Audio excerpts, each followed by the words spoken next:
Hello everybody, my name is Andre Matru and this is the drought resistance experiment, where I'm going to test the drought resistance of grass. Now the goal of my experiment was, is there really a difference between drought resistant grass and normal lawn grass? I mean, are you wasting your money buying more expensive drought resistant grass, or is it really worth it?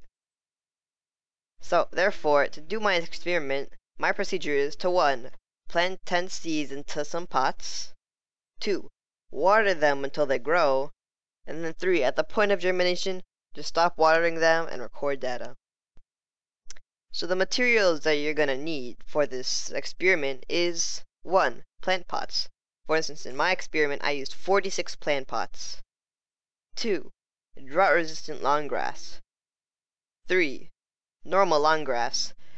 2 and 3 are both the different types of grasses you're going to be using in the experiment. 4. Normal lawn soil or garden soil, anything that would ensure the actual growing of your grass. 5. A watering can to water your grass. And lastly, of course, water. So, as you can see, this was my data. I had 3 different experimental trials. The first one was the trial, and then experiment 1 and 2 were 2 more tries of this experiment. And if you notice over here, for all the controls, none of them died. Well, why is this? Well, this is once again, because this is a control group, so I treated it as if there was no experiment done on them, just to compare. So, just looking at the trial, you can notice that although week 0, since that's pretty much the first day I stopped watering them, there was no change, but already on week 1, while only 1 blade of grass from the drought grass died, 2 from the normal grass died.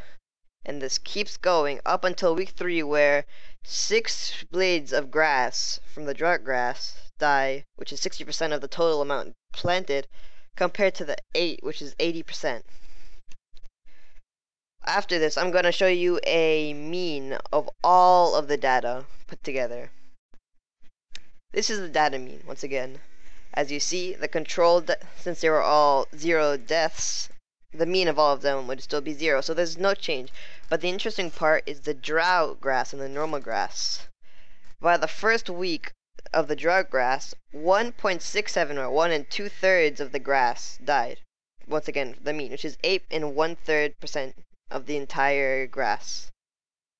Then, this increases by 5 more blades of grass by the second week, and then finally, at 55% of the entire grass dying, at 11 blades of grass dying on the 3rd week. This is just drought grass. With a big difference with the normal grass, where 3 entire blades of grass died on the 1st week, 8 2/3 of them died on the 2nd week, and finally, with a 71 2/3% of the entire grass of the normal grass planted, 14 1/3 blades of grass died, proving that there is actually a difference. And this is going to be my graph. Now you're going to see a little bit of my cursor. As you see, once again, with 20 blades of grass as a starting point, I did it like a reverse line graph in a sort of way, where they go down instead of up. So once again, control, this is the gray line. They never die, they always stay as 20 up until week 3. That's good.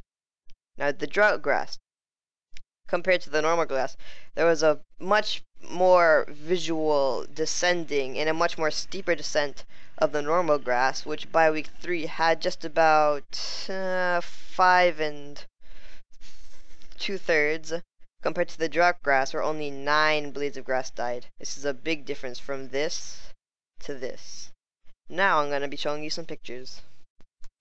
This is the first picture. This is just a normal one of, this is just one of my experimental groups, shown all 10, this is the actual day I stopped watering them. There's 10 blades of grass from which I planted, and they're all green and happy. Now we're just going to go see what happens after a couple weeks. And this is the ending result. At first, due to sheer mistake, I've planted too many. Luckily, it was only a trial. But this shows a much greater difference. This on the left is the normal grass compared to the drought grass. Still lively, starting to die. These are just all of the grasses shown after 3 weeks, excluding the the control group. And this